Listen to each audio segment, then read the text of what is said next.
জয় গুরু, বন্দে পুরুষোত্তমম। আপনারা কে কেমন আছেন জানাবেন।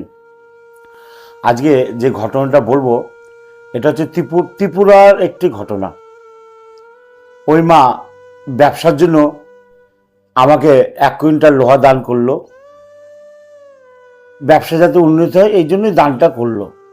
কিন্তু তার 7 দিন পর আমাকে যে হাওয়া করে কাঁদতে কাঁদতে বলছে, দাদা আমার সব শেষ দাদা। এটা পুরোটা যদি জানতে চান তাহলে ভিডিওটা পুরোটা দেখবেন, তাহলে বুঝতে পারবেন। কেমন? জয় গুরু। এইটা হচ্ছে অমৃত ঠাকুরবাড়ি। এটা কলকাতা ব্যারাকপুর নীলগঞ্জ বেড়াবেড়িয়া শক্তিসংঘর ক্লাবের কাছে নতুন ঠাকুর বাড়ি। এই ঠিকানা বলে দিলাম। এই ঠিকানায় আপনারা সবাই যার যেমন সমস্যা দুঃখে কষ্টে পড়ে আছেন এখানে আসতে পারেন। এখানে থাকার ব্যবস্থা, খাওয়ার ব্যবস্থা সব রকম আছে, কোনো অসুবিধা হবে না। আর এখানে থাকার বাবদ খাওয়ার বাবদ কোনো পয়সা করিয়ে নেওয়া হয় না। আজ তাহলে আপনাদের বলে দিলাম, যার দুঃখ কষ্টে জ্বালা যন্ত্রণা অশান্তিতে আছেন তারা ফোন করতে পারেন, কিংবা এখানে আসলে খুবই ভালো হয়। তাহলে আমি ঘটনাটা শুরু করছি। ওই যে বললাম ত্রিপুরার যে মা আমাকে একদিন রাত্রিরে ফোন করে বলছে, দাদা ব্যবসা ভালো চলছে না, কি করা যায়। আমি বললাম, মা আমার তো কিছু করার ক্ষমতা নেই, যা করে ঠাকুর করে। আমি ঠাকুরের ছোট্ট কুকুর, আর কোনো ক্ষমতা নেই।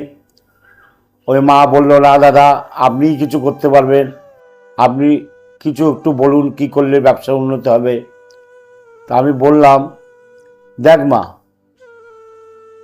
তুই 101 কিলো লোহার যা দাম হয় আমাকে দান করে দে। এই অমৃত ঠাকুর বাড়ি তৈরি হচ্ছে, এখানে ঠাকুরের দান কর। ও কিন্তু তারপরের দিন ওই মা আমাকে 101 কিলো লোহা দান করে দিল। এইটাকে বলে বিশ্বাস। এবার দান টান করে দিল। ঠিক 7 দিন পরে এই মা আমাকে ফোন করে বলছে, দাদা আমার সব শেষ হয়ে গেছে দাদা, সব শেষ। হাও করে কাঁদছে। আর কাঁদছিস কেন, তোর কি শেষ হয়ে গেছে? বলছে, দাদা আমাদের যে গাড়িটা ব্যবসা করে আমাদের চলতো, সেই গাড়িটা কালকে লরির সাথে অ্যাক্সিডেন্ট হয়ে গাড়িটা একদম ভাঙচুর হয়ে শেষ হয়ে গেছে দাদা। এবার কি করে চলবে দাদা, খুব অসুবিধায়। আমি অর্ঘ্য দিলাম, আর কি হয়ে গেল কোথার থেকে। আর ও মা তুই কাঁদছিস কেন মা, তোর তো কালকে ভালো দিন গেছে রে, তোর আজকে ভালো দিন। যা শীঘ্রই ঠাকুরকে পারিস যদি কিছু মিষ্টি কিনে লুচি ছোলা ডাল করে ঠাকুরের চরণে দে। বলছি, দাদা আমার এত বড় সর্বনাশ ক্ষতি হয়ে গেল। আপনি বলছেন ভালো দিন, কোথায় ভালো দিন? আমি যে, এই কালকে ওই গাড়িটা চালাছিল কে? বলল স্বামী। তোর স্বামী কালকে মরে যায়নি? অত বড় একটা ম্যাটাডোর গাড়ি, 4 চাকা গাড়ি লরিতে অ্যাক্সিডেন্ট হয়ে গেল, আর তোর স্বামীর কিছু হয়নি? তখন ওই মা বলছে, হ্যাঁ দাদা তাই তো। ওর স্বামী খালি হাত পা ছিলে, একটু হালকা হালকা রক্ত বেরিয়েছে, আর কিছু হয়নি স্বামীর। আমরা বুঝেছিস কালকে রাত্রিরে তোর স্বামীর অকাল মৃত্যু হয়তো ছিল। ঠাকুর বলতেন দুটো সময় ভিক্ষা চায়, একটা তার ভালো দিন, একটা তার খারাপ দিন আসছে। তুই বিশ্বাস করে কিন্তু দাদার কথা বিশ্বাস করে অর্ঘ্য দিয়ে দিয়েছিস। কোথায় ত্রিপুরা, কোথায় ক্যালকাটা, এই ভিডিও দেখে অর্ঘ্যটা দিয়েছিস। তুই যে ঠাকুরকে ভালোবাসিস, ঠাকুর কি তোর কাজ করবে না পাগল? তা তোকে বলছি আর কাঁদবি না। তুই লোকের বাড়ি ঝিয়ের কাজ করেও খেতে পারবি। তোদের 1-2 বছর পর আবার একটা গাড়ি হতে পারে।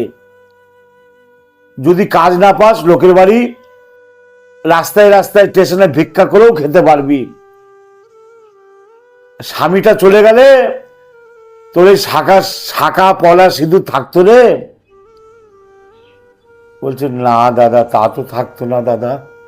বলে, দাদা এটা তো আমি ভাবিনি দাদা, দাদা আমাকে ক্ষমা করে দাও দাদা। আর দুষ পাগল, ঠাকুর তো বলেই গেছে দুটো সময় ভিক্ষা চায়, একটা ভালো দিন আসছে, একটা খারাপ দিন আসছে। তুই অর্ঘ্যটা দিলে কিন্তু ব্যবসার জন্য, তোর কাজ হলো অন্য কিছু।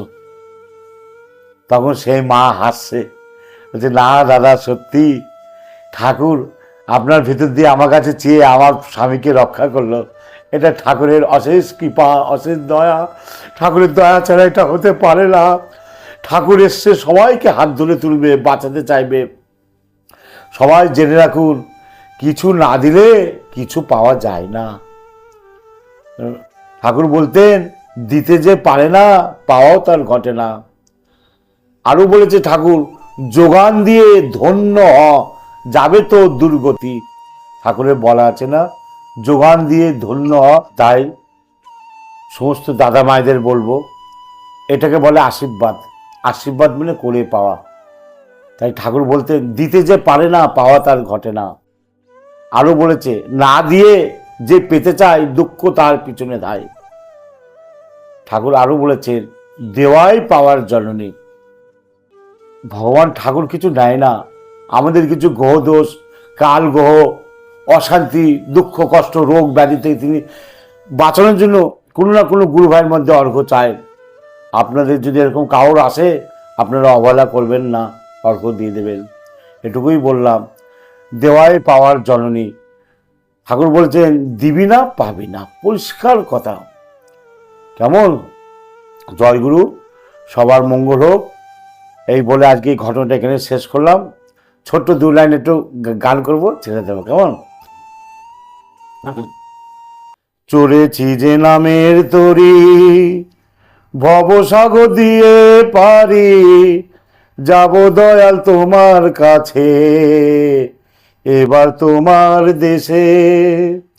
চড়েছি যে নামের তরি, ভবসাগর দিয়ে পারি, যাব দয়াল তোমার কাছে, এবার তোমার দেশে। চলার পথে সারা জীবন ঘাটে ঘাটে ভিড়ে, তুমি দয়াল নিয়ে যাবে আলোক তরির তীরে। এবার বাবই মনে চলবো, এবার তোমার চরণ ধরে, তোমার নামে মুখর হয়ে, তোমায় ভালোবেসে, আনন্দ আজ অবাধ হয়ে ভোলাবে কেলেসে। চড়েছি যে নামের তরি, ভব সাগর দিয়ে পারি, যাব দয়াল তোমার কাছে, এবার তোমার দেশে। যারা দুঃখে কষ্টে জ্বালা যন্ত্রণায় পড়ে আছে, এই ঠাকুর বাড়ি, এই ক্যালকাটা ব্যারাকপুর, এই নতুন ঠাকুর বাড়ি আপনারা পারলে আসবেন। আসার পরে বুঝতে পারবেন এখানে কি আছে। এটা মুখে বর্ণনা করা যাবে না, মুখে ভাষা দিয়ে বোঝাতে পারবো না। এখানে এসে 1-2 রাত্রি কাটিয়ে যান, নিজেরাই বুঝতে পারবেন। তাহলে সবার মঙ্গল হোক, সবাই ভালো থাকেন। এখানেই ভিডিও শেষ করলাম। বন্দে পুরুষোত্তম।